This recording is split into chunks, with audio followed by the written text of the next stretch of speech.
to the hotkeys, it will activate whatever ability is associated with that item. So the mushrooms, if I press 1, they make you grow.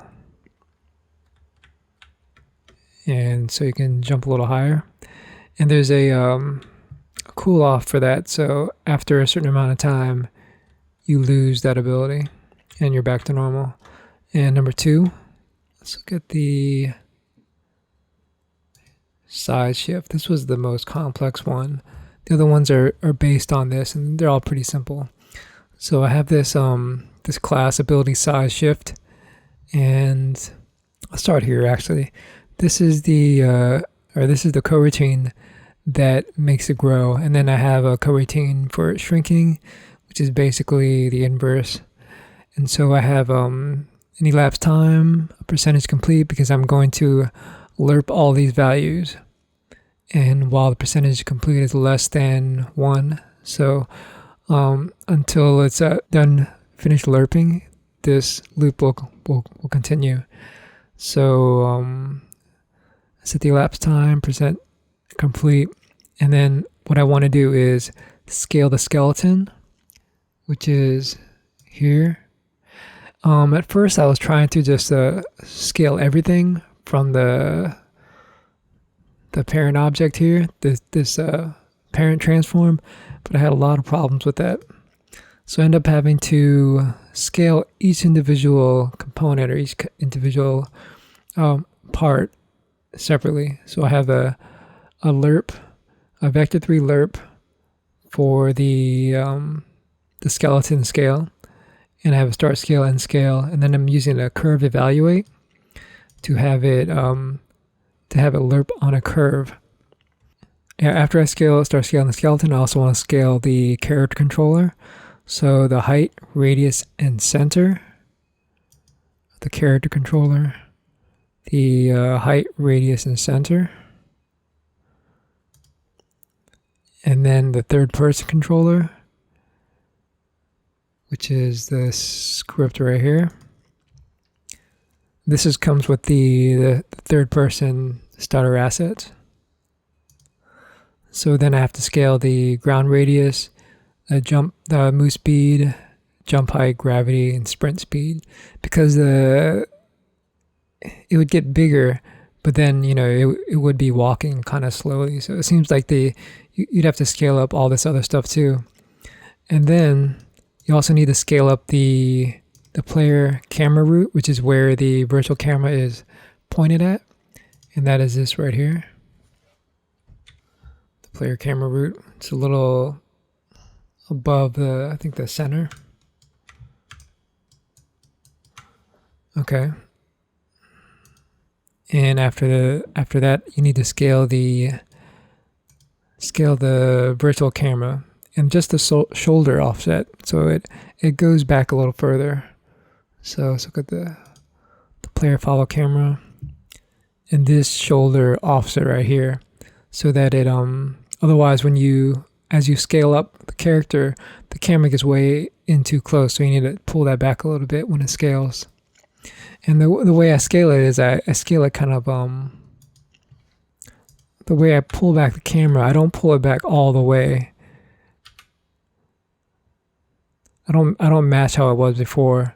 I think by scaling or pulling it back a little bit less, it also helps give a sense of the size change.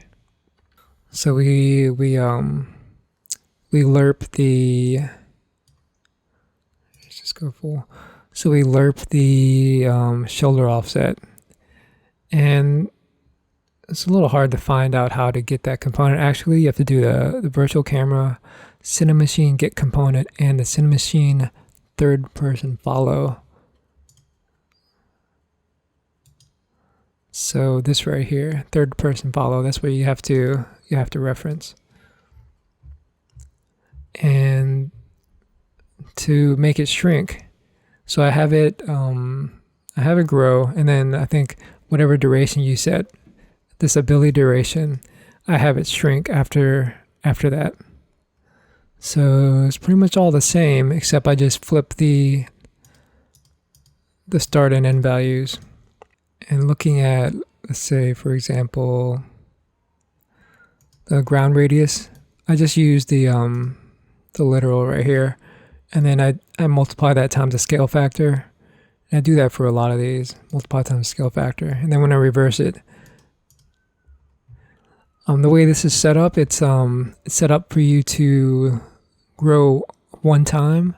You can't do multiple grows. The reason I'm doing that is because some of the values get a little bit finicky when you start scaling them up. So I'd have to set those individually for each set of scalings. So it's just set up for one scaling. And these are the references. It's quite a bit for me anyways. So the ability duration, so it's how long the player has the ability before it reverts to normal. This is the scale factor, how much I'm scaling up the height and the width and the speed and things like that. Reference to the virtual camera, reference to third person controller, character controller, skeleton, camera root. And these are floats so I can capture the initial settings. So I have the start settings when I do the lerps. This is a vector 3 for the shoulder cam offset, or cam shoulder offset. This is a toggle or a bool for size shifting. I'll show you where that's at later. And start scale is vector 3, duration. This is how long it takes to do the scaling. And the elapsed time, I think I use it in the coroutine. And an animation curve is so I can set the curve.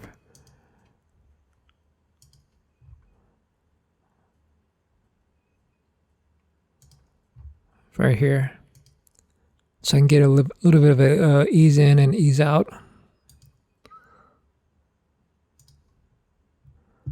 And then here in the start function, I set third person controller, skeleton, camera root. I get the components and I find the objects. And then I set these initial values here that I'm going to use later in the methods. Okay. Now this public method here is actually called by the inventory so that the inventory can access this functionality. If it's not size shifting, if it isn't either getting large or getting smaller during that whole phase, you can only activate it, or you can't activate it. So that way you can't have multiple grows at the same time. You can't activate the size shift more than one time. So if it's not size shifting, I switch size shifting to true. And then I start the coroutine to grow. And then I start the coroutine to shrink. So these are both started at the same time. But the size grow keeps on going. Whereas I have a yield return on the shrink for the ability duration. So this starts maybe like 10 seconds after this starts. And otherwise, this is a coroutine. So while the percentage is less than 100%, it's going to do all this, and then it's going to return, or yield return null. So it's going to stop here, and then keep going. And for the size shrink, it's more or less the same thing, except at the end, I set the size shifting to false, so you can shift again after this is done. And I have a similar static bool that the inventory reads that does basically the same thing. So you can't activate the ability more than one time. So that is the size shift.